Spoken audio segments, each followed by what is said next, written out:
ప్రాణ ప్రతిష్ఠ క్రతువుకు సంబంధించి అయోధ్య నుంచి విజయ్ అందిస్తారు మరిన్ని డీటెయిల్స్. విజయ్, ఎలా జరుగుతోంది ప్రాణ ప్రతిష్ఠ కార్యక్రమం? టైం దగ్గర పడుతోంది, మోదీ చేరుకున్నారు ప్రస్తుతం. అపర్ణ, అయోధ్య ప్రాణ ప్రతిష్ఠ సంబంధించి మరికొన్ని నిమిషాలలోనే అంటే 12 గంటల 5 నిమిషాలకు ప్రధాని మోడీ మెయిన్ గర్భాలయంలోకి వెళ్తారు. 12 గంటల 5 నిమిషాల నుంచి 12:45 వరకు అంటే దాదాపు 45 నుంచి 50 నిమిషాల పాటు లోపడే ప్రధాని మోడీ ఉండనున్నారు. అయితే ఏదైతే ముహూర్తం కాశీకి చెందినటువంటి గణేశ్వరన్ శాస్త్రి ముహూర్తం పెట్టారు, ఆ ముహూర్తం ప్రకారం అభిజిత్ లగ్నంలో 6 రాశులు లో రామ జన్మభూమి ఏదైతే బాలరాముని యొక్క విగ్రహ ప్రతిష్టాపన జరగనుంది. మొత్తం అసలైన ముహూర్తం 84 సెకండ్లు మాత్రమే ఉంటుంది. అంటే వీరందరూ ముందుగా లోపలికి ఎందుకు వెళ్తారంటే లోపల చేయాల్సినటువంటి అనేక పూజా క్రతువులు ఉంటాయి, రాముని యొక్క సంబంధించినటువంటి పూజా క్రతువులు. ఎందుకంటే ఇప్పుడు ఏర్పాటు చేసినటువంటి బాలరాముని విగ్రహం మనం చూసినట్టయితే అది దశావతార రూపంలో ఉంది. పైన సూర్యుడు, అదే విధంగా రాముని యొక్క కుడి పక్కన ఆంజనేయ స్వామి ఉన్నాడు, ఎడమ పక్కన గరుత్మంతుని యొక్క విగ్రహాలను రాముని పైన చెక్కడం జరిగింది, వారికి సంబంధించినటువంటి మూర్తులను. సో మొత్తం కూడా బాలరాముని విగ్రహాన్ని ఒకసారి క్షుణ్ణంగా పరిశీలిస్తే ముందుగా ఫోటో రిలీజ్ అయినప్పుడు ఎంతో మంది యావత్ దేశంతో పాటు వివిధ దేశాల్లో ఉన్నటువంటి హిందువులందరూ కూడా సోషల్ మీడియా వేదికగా జై శ్రీరామ్ అంటూ ఆ ఫోటోను చూశారు. కానీ ఇప్పుడు అసలైనటువంటి రామమూర్తి దర్శనము యావత్ దేశానికి మరికొన్ని నిమిషాలలోనే కలగనుంది. 500 ఏళ్ల ఏదైతే నిరీక్షణకు మరికొద్ది క్షణాలలోనే తెరపడుంది. ఎక్కడ చూసినా అయోధ్యపురం అయితే ఇటు పోలీసులు విపరీతమైనటువంటి బందోబస్తు ఏర్పాటు చేసినా భక్తులు మాత్రం ఎక్కడ ఆగడం లేదు. సరయూ నది నుంచి మొదలు పెడితే రామ జన్మభూమి వరకు విపరీతమైనటువంటి భక్తులు, సాధువులు, సన్యాసులు, వివిధ ఆశ్రమాల పీఠాధిపతులు ఎక్కడ చూసినా నిలిచిపోయినారు. ఈ ప్రధానంగా దేవాలయం ముందరనైతే మొత్తము పోలీసులు చాలా వరకు భక్తులను కంట్రోల్ చేయాలని చూసినా ఇటు విఐపీల తాకిడి ఉంది.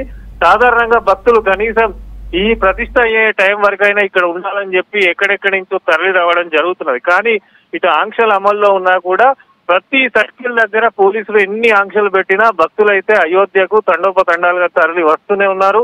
చాలా వరకు అయితే కొంత ఇబ్బంది పోలీసులకు ఎదురవుతున్నప్పటికీ వారిని కంట్రోల్ చేస్తున్నారు. ముఖ్యంగా అయోధ్య రామ మందిర నిర్మాణం మనం ఒకసారి చూసుకున్నట్టయితే 2020 నుంచి ఈ కార్యక్రమ పనులనేవి స్టార్ట్ చేశారు. మొత్తం కూడా అయోధ్య రామ మందిర నిర్మాణం నగర శైలిలో ఉంటుంది. ఇది మొత్తం 2.77 ఎకరాలకు సంబంధించిన స్థలంలో నిర్మితమైంది. అయోధ్య రామ మందిరం ఇప్పుడు మెయిన్ గా బాలరాముడు ఎక్కడైతే ప్రతిష్ఠిస్తున్నాడో మొదటికి సంబంధించి అక్కడ అద్భుతమైనటువంటి నిర్మాణం చేశారు. మొత్తం కూడా అంటే నేరుగా సూర్యుని యొక్క కిరణాలు బాలరాముని మీద పడే విధంగా అయోధ్య రామ మందిరాన్ని నిర్మించారు. అదే ఒక అద్భుతమైన ఘట్టము. మనము కోనార్క్ సూర్య దేవాలయంలో ఇట్లాంటి సంఘటనలు చూస్తాం. కానీ ఇప్పుడు అయోధ్యపురిలో కూడా రాముని యొక్క పాదాలకు కానీ రామ దగ్గరికి కానీ సూర్యుని యొక్క కిరణాలు పడనున్నాయి. అది కూడా ఒక అద్భుతమైనటువంటి ఘట్టంగా ఇక్కడ ఉన్నటువంటి వారు చెప్తున్నారు. అయితే మందిరం మొత్తం కూడా 392 పిల్లర్లతో నిర్మించారు. 44 దర్వాజాలు ఉన్నాయి, తలుపులు ఉన్నాయి, 5 మండపాలు కూడా సపరేట్ గా ఉన్నాయి. మందిర నిర్మాణం కూడా చాలా అద్భుతంగా నిర్మించడం జరిగింది. ఎక్కడ కూడా కనీసం ఒక ఇనుప ముక్కలు కూడా వాడలేదు, ఇనుము ముక్కలు కూడా వాడకుండా మందిర నిర్మాణం జరిగింది. తూర్పు నుంచి పడమర వరకు మనం చూసుకున్నట్టయితే అయోధ్య రామ మందిర నిర్మాణం 380 అడుగులు ఉంటుంది. మొత్తం కూడా ప్రతి ఒక్క అంతస్తు 20 అడుగుల ఎత్తులో ఉంటుంది.